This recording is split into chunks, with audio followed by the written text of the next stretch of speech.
প্রাচীনকালে একজন সন্ন্যাসী একটি গ্রামের মঠে একা বসবাস করতেন।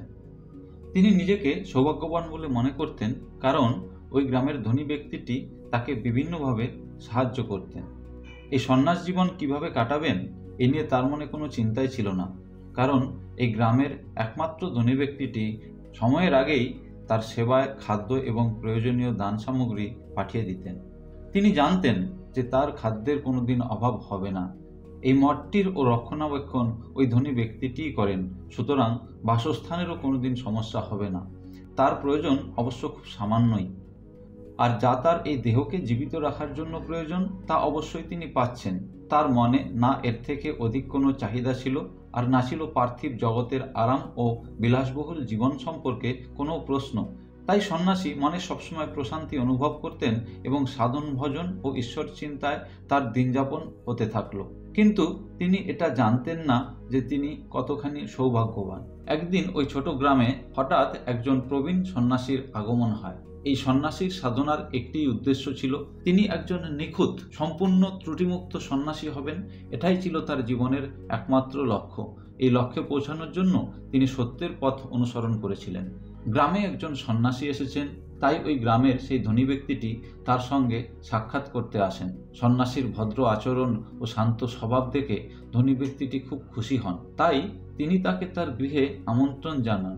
সন্ন্যাসী তার বাড়িতে পদধূলি দিলে তিনি তাকে যত্ন সহকারে আপ্যায়নপূর্বক অতি উত্তম আহারাদি পরিবেশন করলেন। কিছু সময় অতিবাহিত করার পর যখন সন্ন্যাসী বিদায় নেবেন, তখন তিনি ওই ধনী ব্যক্তিটিকে একটি সংক্ষিপ্ত উপদেশ প্রদান করেন। এরকম একজন মহান সন্ন্যাসীর এই উপদেশ লাভ করে ওই ব্যক্তিটি নিজেকে ভাগ্যবান মনে করলেন। এরপর তিনি তাকে গ্রামের মঠে আশ্রয় গ্রহণ করতে আমন্ত্রণ জানান। তিনি বললেন, সব ঠিকঠাক আছে কিনা তা নিশ্চিত করতে আমি আজ সন্ধ্যায় সেখানে উপস্থিত হয়ে আপনার সঙ্গে সাক্ষাৎ করব। এরপরে অতিথি সন্ন্যাসী মঠে পৌঁছলেন। মঠে পৌঁছে কিছু সময় পর তার দেখা হলো গ্রামের ভিক্ষু সন্ন্যাসীটির সাথে। তারা একে অপরকে আনন্দের সাথে শুভেচ্ছা বিনিময় করেন। একসময় গ্রামের সন্ন্যাসী জিজ্ঞাসা করলেন, আজ দুপুরে আহার করেছেন? অতিথি সন্ন্যাসী উত্তর দিলেন, হ্যাঁ, এই মঠের একজন পৃষ্ঠপোষক আমাকে তার গৃহে আমন্ত্রিত করে অতি যত্ন সহকারে মধ্যাহ্নভোজ করিয়েছেন। তিনি আমাকে এখানে আশ্রয় নিতেও আমন্ত্রণ জানিয়েছিলেন। গ্রামের সন্ন্যাসী তাকে মঠের একটি ঘরে নিয়ে যান এবং সেখানে থাকতে বলে প্রস্থান করেন।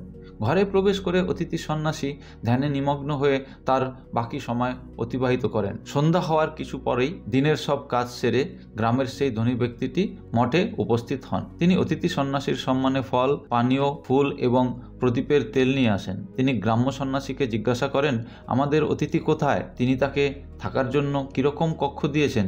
এরপরে ধনী ব্যক্তিটি অতিথি সন্ন্যাসীর কক্ষে গেলেন, শ্রদ্ধাভরে তাকে প্রণাম করলেন এবং তাকে অভ্যর্থনা জানালেন। সন্ন্যাসী যে দিনের বেলায় তাকে সত্যের পথ সম্পর্কিত শিক্ষাটি দিয়েছিলেন, তার জন্য তার প্রশংসা করলেন। সেই সন্ধ্যায় একটি ভয়ঙ্কর ঘটনা ঘটল।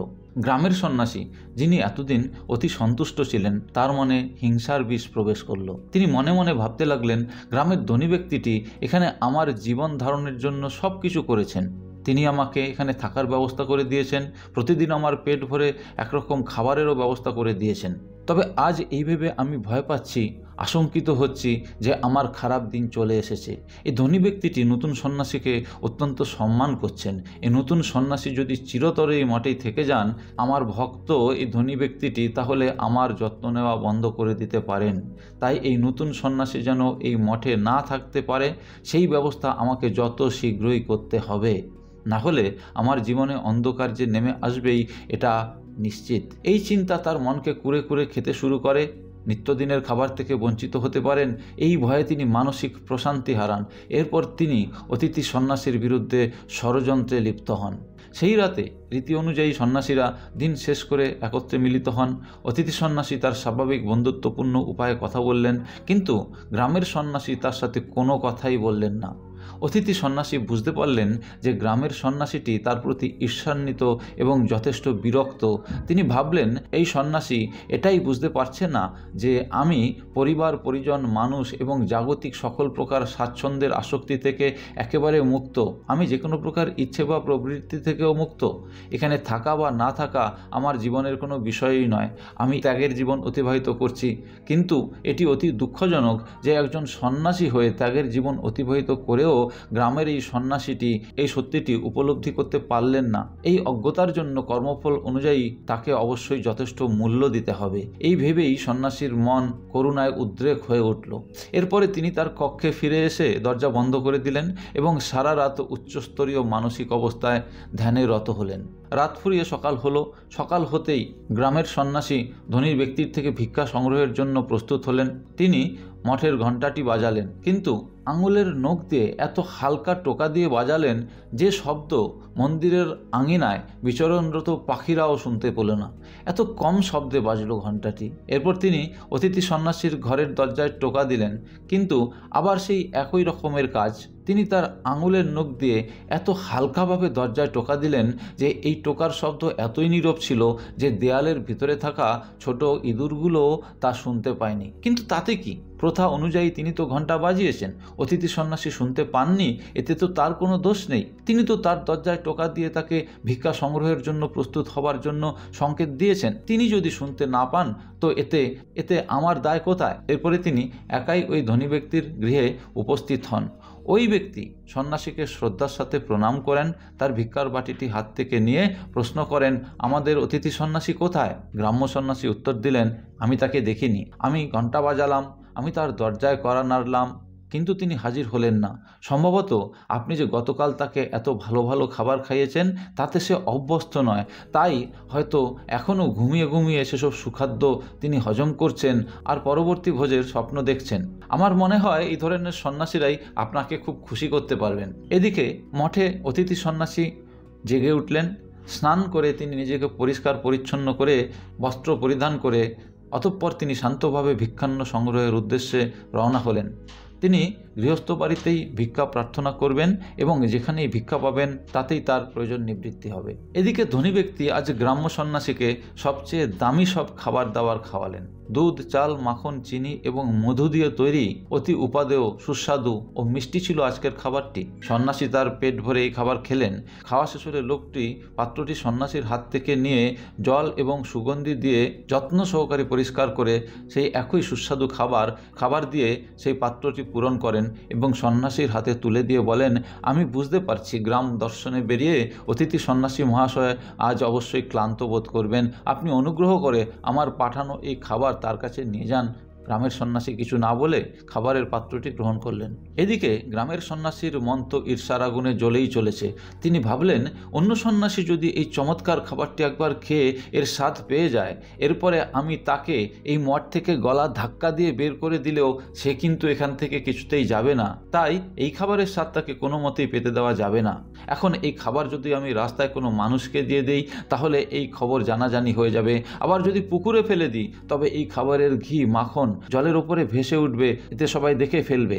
না, এরকম করা যাবে না। আর আমি যদি এটি মাটিতে ফেলে দিই তাহলে দূর দূর থেকে কাকেরা এই খাবার খেতে আসবে, তখনও সবাই জেনে যাবে।